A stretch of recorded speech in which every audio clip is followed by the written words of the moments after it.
सम्मान गार्ड, शहीदों को सम्मान देना, सलामत सब।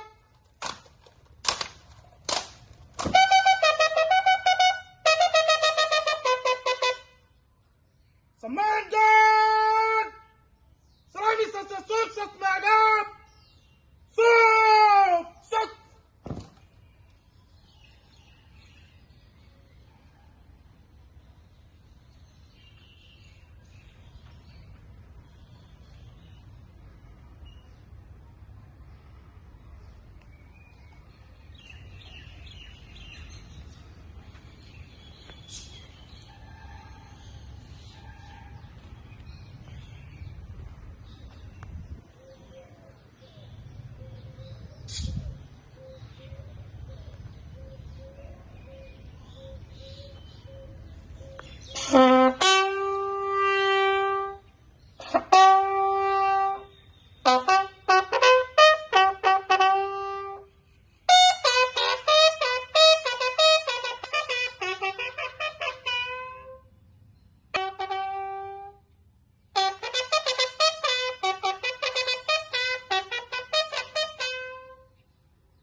सम्मान गार्ड, सूख सत से सलामी सत में आदाब, सलामत सत।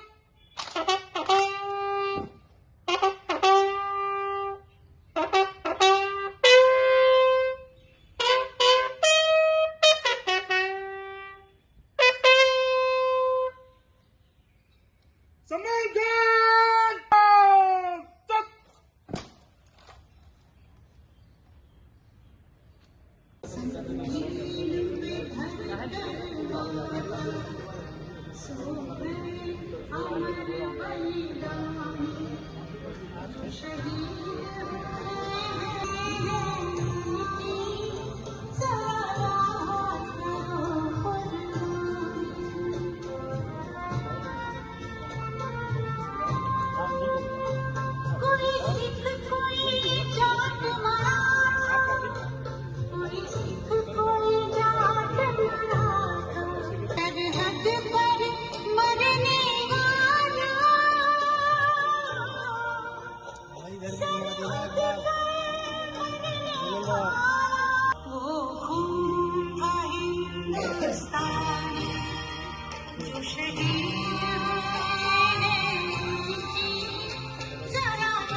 तार ही वो फायर करता है।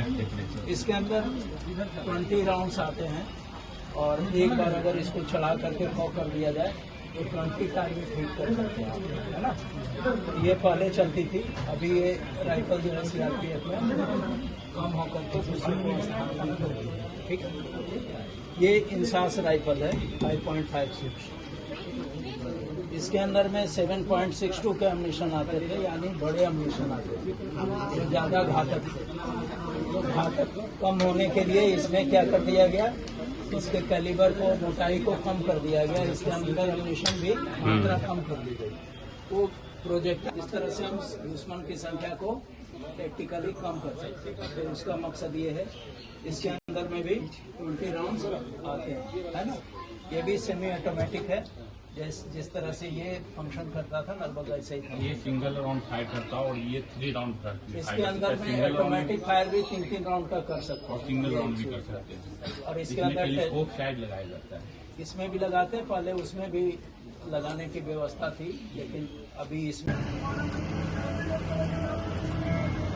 The jawans of CRPF are deployed all over the country to ensure a safe and secure town.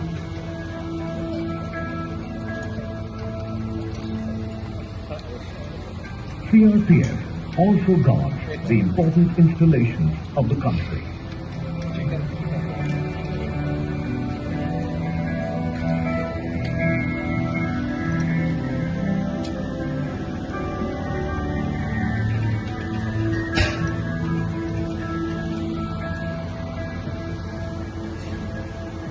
CRPF has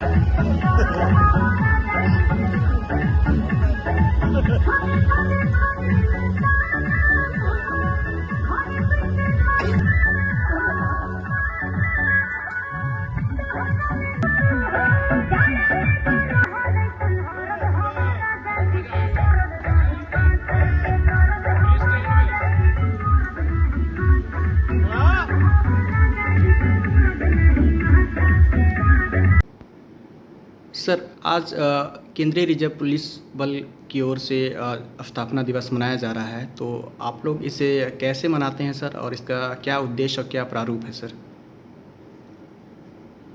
केंद्रीय रिजर्व पुलिस बल का, जैसा कि आपको ज्ञात है कि आज 88वां जन्मदिन हम लोग मना रहे हैं।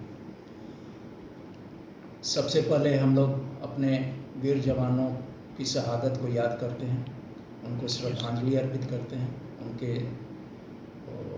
दिवंगत आत्मा की शांति के लिए 2 मिनट का मौन रखते हैं। इसके बाद इस अवसर पर आज जो अवसर है उसकी महत्ता के बारे में कार्मिकों को अवगत कराया जाता है। इसके बाद हम लोग मिठाई वितरण करते हैं। इसके उपरांत सैनिक सम्मेलन का आयोजन किया जाता है। आज हमने चित्रकला प्रतियोगिता का भी आयोजन किया और स्कूल के बच्चों को आमंत्रित किया। उन्होंने अपनी प्रतिभा को कागज़ों के ऊपर उकेरा और इस अवसर को यादगार बनाने में अपना योगदान किया। इसके अतिरिक्त हमने बल के अंदर जो हथियार इस्तेमाल करते हैं उनसे भी बच्चों को अवगत कराया, क्योंकि बाद में सुरक्षा की जिम्मेवारी यही बड़ा होकर के संभालेंगे और देश की प्रगति में सहायक बनेंगे। सायंकाल में गेम का आयोजन किया गया है, जिसमें स्कूल के ही 2 टीमें प्रतिभागी प्रतियोगिता में शामिल होंगे और क्रिकेट मैच का आयोजन किया गया है, तो उसमें जो विजेता होंगे उनको भी हम पुरस्कृत करेंगे। इसके अलावा सायंकाल में बल के सभी सदस्यों के साथ हम लोग बड़ा खाना करते हैं, जिसमें आपस में सांस्कृतिक कार्यक्रम करने के उपरांत साथ साथ सम्मिलित रूप से भोज का आयोजन किया जाता है। जैसा कि आपको विदित है कि ये बल आज 88वां जन्मदिन मना रहा है। 27 जुलाई 1939 को इसकी स्थापना ब्रिटिश सरकार द्वारा क्राउन रिप्रेजेंटेटिव पुलिस के रूप में हुई। बाद में आज़ादी के बाद 28 दिसंबर 1949 को एक्ट पारित करके स्वर्गीय श्री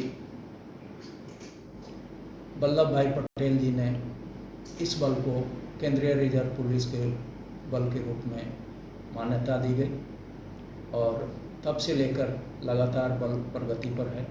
आज हमारी बल की संख्या में काफ़ी प्रगति हुई है।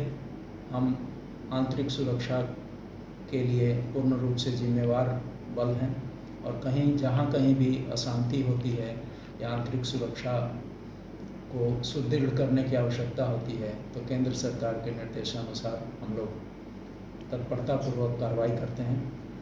आपको ये भी विदित होगा कि बल पूर्वोत्तर के क्षेत्र में जो अशांति फैली थी उसमें, पंजाब के अंदर जो उग्रवाद फैला था उसमें, और जम्मू कश्मीर में जो उग्रवाद फैला था। इसके अतिरिक्त जो नक्सलवाद तेज़ी से मध्य के क्षेत्रों में उभरा था, उसको भी बल ने अपने प्रभावशाली तरीके से समाप्त किया है और देश को नक्सल मुक्त बनाने में अपना स्वर्णिम योगदान दिया है। हम लोग आंतरिक सुरक्षा के जो भी जिम्मेवारियां मिलती हैं उसको तत्परतापूर्वक पालन करने के लिए कृत संकल्प हैं और देश की सुरक्षा, अब एकता और अखंडता को बनाने के लिए हम लोग हमेशा प्रयत्नशील रहते हैं। सर, आम लोगों से और अब आज के बच्चे को देखते हुए, उनकी उज्जवल भविष्य को देखते हुए सर, आप क्या संदेश देना चाहते हैं उन लोगों को? उनके लिए एक ही संदेश है हमारे लिए कि हम एक ही संदेश देना चाहते हैं कि बच्चे देश का भविष्य हैं। अगर वो सही दिशा में प्रगति करेंगे, प्रयत्न करेंगे तो देश का विकास होगा। अगर वो अनैतिक रास्ते पे या हिंसात्मक रास्ते पे जाएंगे तो उससे देश का भला नहीं होगा। उन बच्चों को सही दिशा देना स्कूल का, कॉलेज का, उनके अभिभावकों का और जो भी अन्य संस्थाएं हैं उनका फर्ज बनता है कि उनको हम सही रास्ता दिखाएं ताकि वो विध्वंसकारी या विघटनकारी तत्वों के विचारों से दूर रहें और देश की प्रगति में शामिल हों। ओके सर, धन्यवाद सर।